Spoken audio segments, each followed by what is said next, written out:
Hello and welcome to Teleislas News with the most relevant and important information of the day.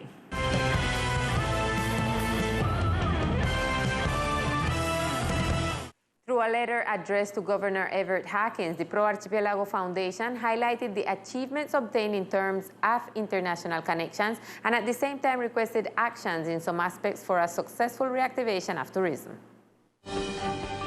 In the letter, the foundation emphasized that in spite of the advances, that they are worried about the state of the tourism infrastructure. Therefore, they consider that some minimum action are necessary and that it is convenient to intervene as soon as possible in these sites.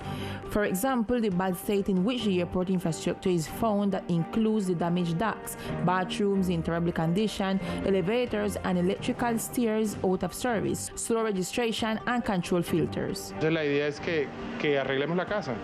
The idea is that we fix the house, and within that we are looking for the governor to prioritize work tables between the Navy and the Aero Civil. The issue of the air terminal that we know is not in the best conditions. Within that is the bathrooms, the services, and to see how we can digitize these services and also improve our customer service to better receive our tourists. In the same way, the letter mentioned the importance of doing maintenance to some of these sites of tourism interest and almost obligatory stops for tourists, since many of them do not have the minimum condition of planning, organization, cleanness, and adequate personnel for the attention of tourists, as well as space and roads in general. Los espacios públicos cada vez más se ven más. Public spaces are increasingly invaded by cars on the roads, mules, street vendors, and also some places that are deteriorated, such as sidewalks and holes, which are risks for pedestrians, and all of the traffic lights. That is also important.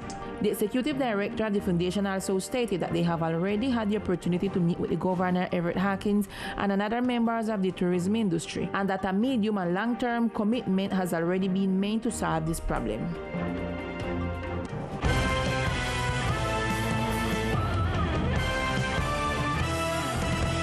A new plenary session was held in the Departmental Assembly where a draft ordinance proposed by Deputy Domingo Gallardo was approved. The draft ordinance Islander Community Bank, constituting a flexible credit bank to generate a social utility for the people of the department to have access to loans that are soft and at an affordable rate, was approved. During the debate, there were 3 votes against, 6 in favor, and 2 no votes. Basically, it seeks to lend microcredits to people of strata 1, 2, and 3 who have the need. The idea is to lend them with a rate of 1%, and what we achieved today in the third debate with the support of 6 colleagues from the Duma is that it was approved by the governor.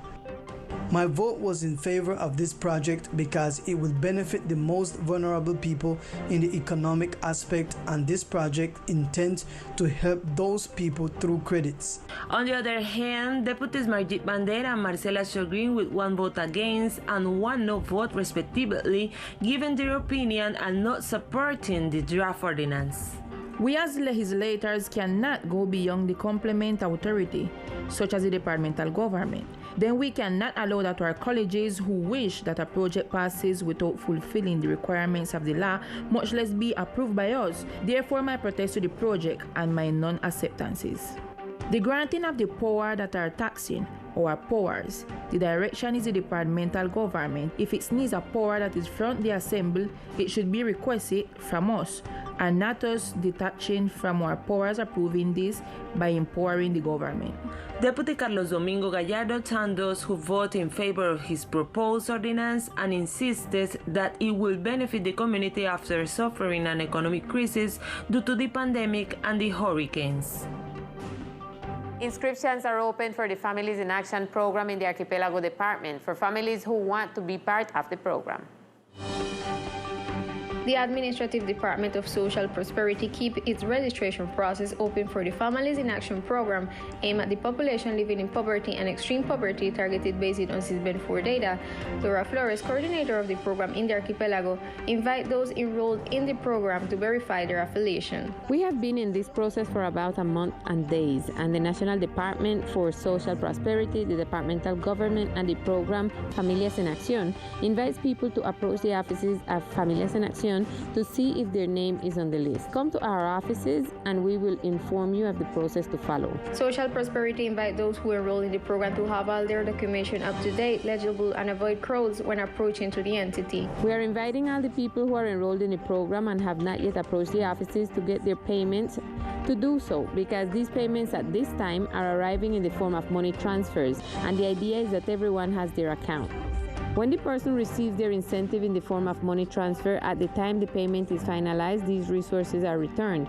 When the person has their account, the resources enter the account, and that remains in the account. The person can withdraw it even after the payment date.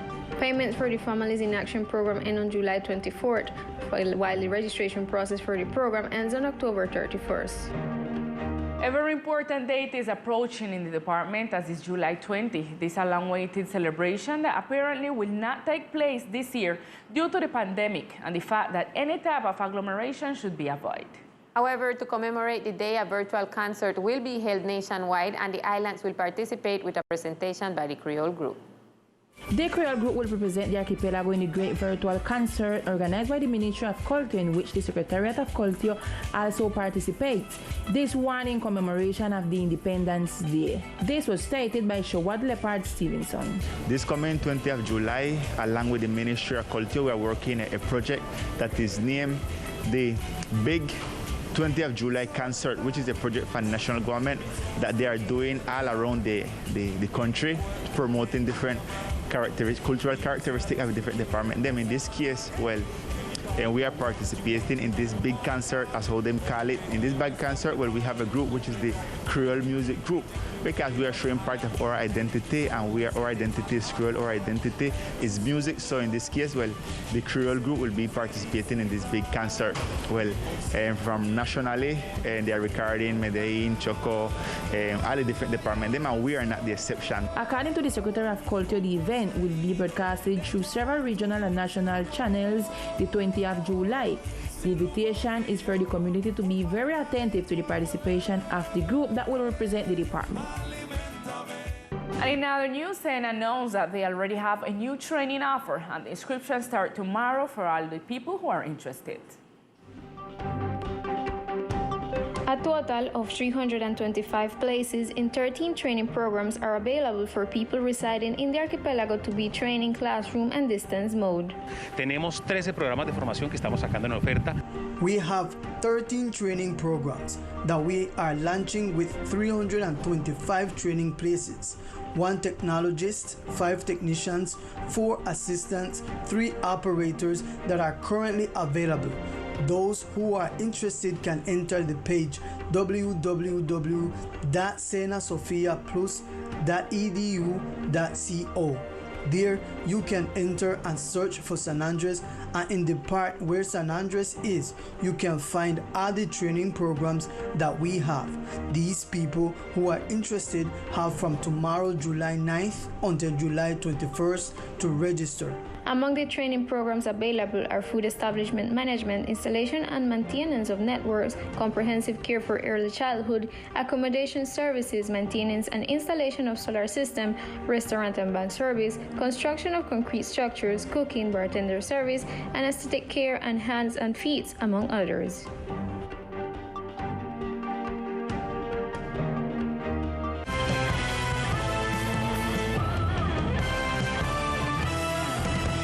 Technical Vice President of Findeter explained about the options being offered to homeowners whose properties do not fit galvanized steel houses or whose house was not totally destroyed by the hurricane. These are the Type 5 and RP housing models.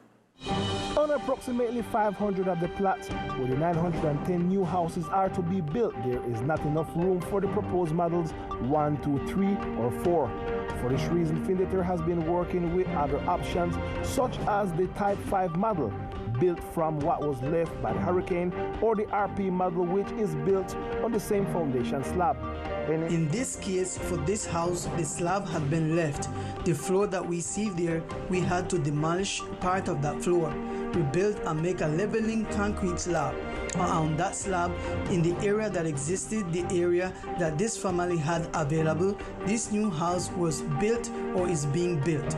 The external walls of these houses are built with marine triplex, and its internal distribution design is agreed with each family. Its living dining room, its kitchen with its counterpart, everything that makes up a new house, the bedrooms and the bathroom is in concrete. This is the type of solution that is being offered to families that are on the list of new housing and in whose space the Type 2 house does not fit. With this new approach, they expect to move forward quickly. It resists hurricanes. It is a new house with a structural design, with anchors throughout the roof structure, anchored to the walls, a bolted house with expansive bolts anchored to the foundation slab, which will provide a very good benefit to the community, to the family, with a decent home for them. So far, close to 50 of these types of houses have been built. And with a letter addressed to UNAP and the Ministry of Agriculture and Rural Development, the Federation of Fishermen expressed their dissatisfaction with the new failure to deliver boats and engines scheduled for tomorrow, July 9th. The fishermen of the Federation showed their dissatisfaction through a letter to the National Authority of Aquaculture and Fishing and the Ministry of Agriculture for the non-fulfillment of the scheduled delivery of 25 boats, 15 engines to reactivate their work. In the letter, the leader among the fishermen, Edgar J., says that neither the delivery nor the expected quantities will take place. Furthermore, and collateral to this non-compliance, the thematic commission that was the result of the dialogue table that would deal with the subject of industrial and illegal fishing in the archipelago was also paralyzed. On the other hand, J. Stevens formalized the denounce of an apparent irregular procedure carried out by the company Eduardoño, which J. calls maneuvers of takeoff procedures without the consent of the Federation to 7 engines destined to the iFish Association. The last paragraph reads as follows. We expressly and respectfully request the corresponding authorities to investigate the relationship between the company Eduardoño and the company Hawkins, a strategic partner of Antillano. These last 2 complaints by artisanal fishermen of all Providence for illegal fishing practices and unfair competition. The letter ends stating that they request the intervention of the authorities as these actions are a way of diminishing the endurance and quality of life of the fishermen, the community, and their families.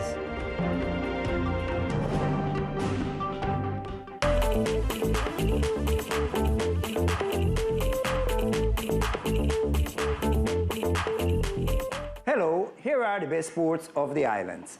Veterans basketball continues to delight the Barrack fans. Basketball is a sport that have always been delighted by San Andreans, especially the Barrack fans who continue to be delighted with the veterans of the sport of basketball. This was stated by fan John Jairo Diaz. Bueno, algo muy chévere aquí, que vengan a disfrutar en familia. It is very cool to come here to enjoy yourself with the family because you can bring your children. To see these games are very exciting. As we can see, you can enjoy yourself here with your family. They should be organizing this more, and that the government should support more these events like this, remembering the old glories that gave us a lot in the past in basketball. Veteran player and basketball icon Martin Archibald commented. All I want to play myself, tell the truth, but depends on the age, because the futsal, because we over 50, we have to establish like one limit. And the game before went good too. And this game good, I prognosticate, well, for example, the white team, have plenty more possibility in a sense. They have some more technical player. Okay, the Barrack team play more emotion. So I believe we have a good game going on. Right now, there are only 3 points different, and the important thing going to be is to get to the final. The comments of a young fan. The game feels sweet right now. The game in a pepper. We're coming down to the sauce because I'm going to blue and going to lose and I'm coming to win now. Basketball is definitely a passion in the island and more in the Barrack sector. Handball is a sport that continues to build strength in our archipelago, thanks to the coaches who put their soul. One of these coaches who put his soul into the formation and training of young people in handball is Professor Liderson Haraba, who with love and affection teaches them not only about sport, but also about respect and discipline. This is the opinion of Coach Liderson Haraba. I dedicate all my time with love and affection for the practices of these activities to all the children of the department and the club to keep them a little away from drugs, from bad company, and the idea is that there will be benefit and the sport is health for them also. Grateful to their coaches are his students. One of them, Shelly Smith, expressed her gratitude. Thank you very much, Professor Haraba, for everything you have taught us when it comes to the sport of handball and for keeping us away from the streets and bad things. This is what Jillian Agresot said. We want to thank Professor Liderson Haraba for teaching us this beautiful sport and for keeping us off of the street and most of all, keeping us busy in something creative that can serve the physical well-being of all of us. Liderson Haraba is another coach that put his soul into training the young people in sport, and they are parents and their children who are very grateful.